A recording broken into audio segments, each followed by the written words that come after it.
Welcome to the Author Spotlight Show. Today we shine a spotlight on a remarkable woman whose stories and insights fill the pages of her #1 best-selling book, Voices of the 21st Century: Wise Women Bringing Light to the World. The cover on this book features the lotus flower, representing the light and transformation that this flower brings. The lotus flower blooms in darkness, a testament to its resilience and growth. Hi, my name is Gail Watson. I'm founder and CEO of Women Speakers Association, and today I have the proud honor and privilege of introducing to you an extraordinary woman, a visionary whose words not only leap off the page, but also dive deep into the heart of empowerment, resilience, and hope. Her journey is a testament to strength found in vulnerability, the power of overcoming, and the beauty of rising anew, much like the lotus flower itself. So please join us as we explore her unique contributions to this world, uncovering her wisdom that she shares and the light that she brings into our lives. So welcome to the show, international best-selling author Karen Anderson. Hello, everyone. What an introduction. Good heavens. I feel like there's very big shoes I have to fill now. Well, those are your shoes. So great to see you. Look fantastic. And I'm really excited to dive deep into your story because you really take us on a journey that goes another level deeper inside of you. And you kick off with a question of, well, where shall I die?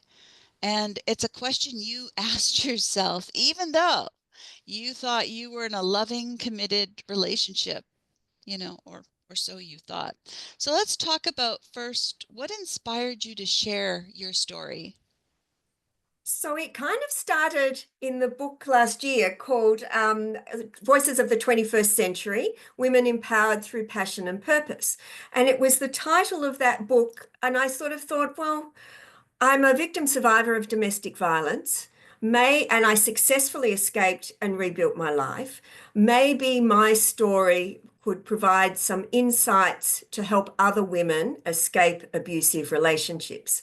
And as a result of that, I actually started a foundation called Escape to Better Foundation, which provides online resources for people in abusive relationships. And part of the resources that we show are 14 short videos called Conversations of Hope. And I talk about the challenges, the fears, the unexpected, the triumphs, all of those sorts of things. And when I was preparing for those videos, I suddenly remembered what had happened. So when I was telling the story about in the first book that I was in, I knew that there were a couple of days gap between the abusive event and when I felt like a ghost, which is sort of the title of the chapter is, Am I a Ghost? And I couldn't work out why. And it actually took me 5 months. And when we were doing the videos, that I remembered this event. And it was trying to work out whether I should go on a holiday with my abuser a day or two after the event, the threat of physical violence, or whether I should stay at home. And I really learnt in that moment that sometimes there are no good decisions. They're the decisions that you need to live with. But what astounded me was that I had forgotten all about that moment. And I'd never thought about it again. And that's because the trauma and the fear and the anxiety that you feel when you are in an abusive relationship just consumes your every moment. And so this actually became a tick box. Like, okay, I got through those first couple of days. Right, now we get on to the next challenges and the next ones and the next ones. But what I did know is that I was always very quick to make a decision. And in fact, people had said to me, you just make decisions. And I thought, well, no, I think about them first.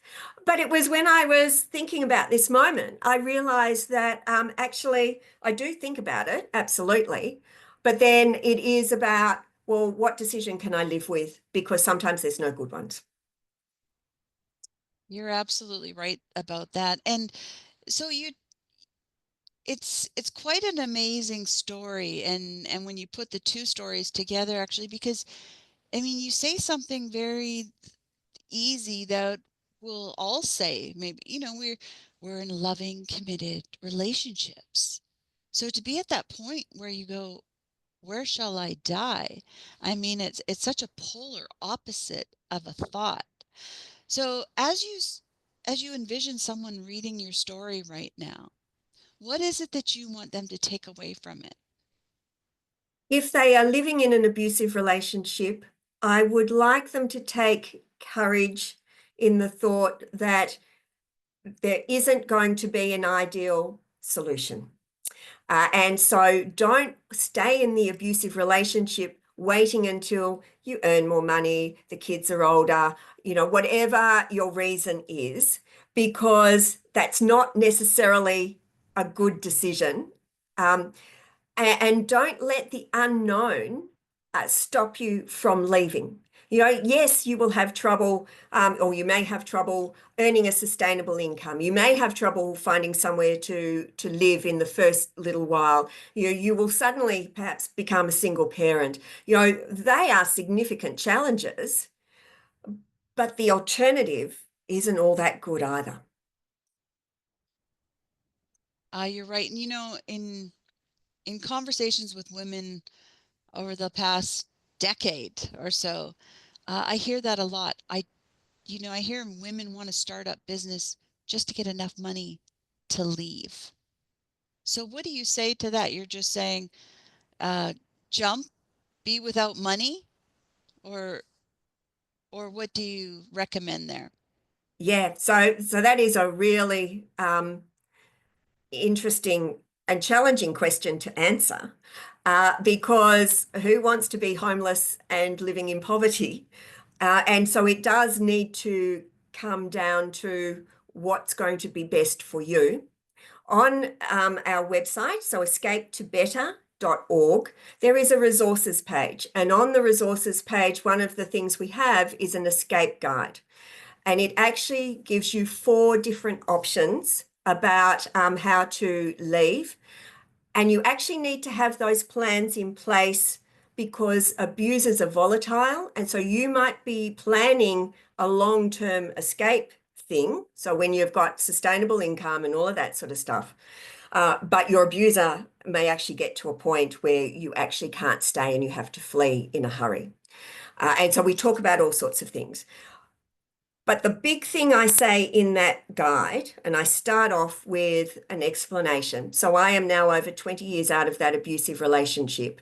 And I did stay, and every woman, including myself that I talk to, always says I stayed too long. So let's just remember that moment. But also, what I stayed because I had all this new furniture and appliances, and I paid for them myself, and and they were of value. And you know what? I look around my house now, and very few of them are still around. And so I literally risked my life for stuff that no longer has any value.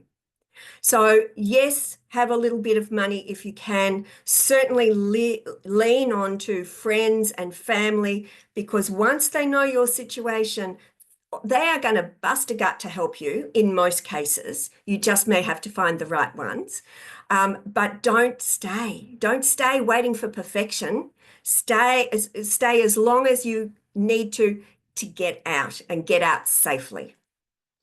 Love that. Now, that's what I want to really talk about, because you have created a solution for for people who are victims of domestic violence. and escapetobetter.org Yeah. is your creation. So let's talk about, like, walk us through what happens when I go to that site. You know, where should I first start? So it does depend on where you are in your journey. But look, if you are a friend or family member of someone who's in an abusive relationship and you don't quite understand why they stay there or why they keep going back, I strongly suggest you follow our social media. So it's Escape to Better on Facebook, LinkedIn, and Instagram. But also on our resources page, there is a guide for family and friends, and it runs through what to say, what not to say, what to do, what not to do. And so that is a really great place to start. Our social media frequently runs things, information about, um, you know, how does abuse, like, how do you get into that situation? Like, I just don't understand it. Or what are the signs you need to look out for to identify whether perhaps your suspicions are correct and someone you care about is in an abusive relationship? So that's for family and friends. For people who are unsure about whether they are victims of domestic violence, it just feels a bit wrong. Our Conversation of Hope videos actually talks to you about things like what I was feeling long before I realized that I was in an abusive relationship. It also steps you through, if you're planning to escape, it sets you through the sorts of things you need to be prepared for. Like, the abuse won't stop just because you leave. And so you need to actually set up some awareness and some security around yourself, like always drive the car with the doors locked in case they're following you, and try to get into the car, or if you can, try and be in an apartment where there is some security, even if you have kids, because it's just a little bit harder for them to get in and to spy on you. If you have things like Uber Eats accounts, or holiday accommodation accounts, or supermarket accounts, and you share the same password, they are ways that they can actually trace where you are by seeing where you're getting all these things delivered. And with accommodation, like holiday accommodation, it's actually when you're going to be there as well. So yes, we are expanding the resources all the time. We also have a lot on our social media that we just give you a little bit of awareness about on an ongoing basis. It was your personal experience that inspired Escape to Better, right? Yes. How do you feel when you see, I mean, you shared in Voices of the 21st Century Women Empowered Through Passion Purpose, a very moving story there. You've shared in Wise Women Bringing Light to the World. How does it feel to be so public and open and vulnerable about this story when you read it yourself? It kind of, well, with this story, so the one in Voices of the 21st Century, Wise Women Bringing Light into the World, um, I actually read it just before this interview, and tears welled up in my eyes. It absolutely took me right back there. And I know, and I actually talk about this in one of the videos as well, and you will see tears welling up in my eyes. And in fact, that video recording was the very first time I had spoken to anybody about it. Not even my husband. I had told him that I would be revealing something in the videos that I had never told him, but I couldn't tell him because I'd see his face and then I wouldn't be able to do it. So I would do the video first and then I would tell him about it later. And so this one is a particularly difficult one for me to talk about, but I feel absolutely compelled to do it because even globally, if you look at any of the support services and the website information around, nobody talks about it from lived experience. And I totally understand the silence. Like, I was silent for 20 years. So, like, I get that. But somebody has to speak out so that we get a deeper appreciation of just what it's like. And what I want people to do is go, ah, now I get it. If you know someone in an abusive relationship, or that happened to me. And I actually find great comfort in um, hearing that other people have experienced the same stuff as me. Like, for instance, for many years, I had really bad nightmares. I just thought it was me. I've now spoken to other women who have confided in me. Nightmares is just part of the thing. Yeah. So I feel compelled, is the short answer. I just feel somebody has to do it. I'm a copywriter. I've run my own business for a long time. So clearly I know how to communicate and run an organization. And, I was saved for a reason.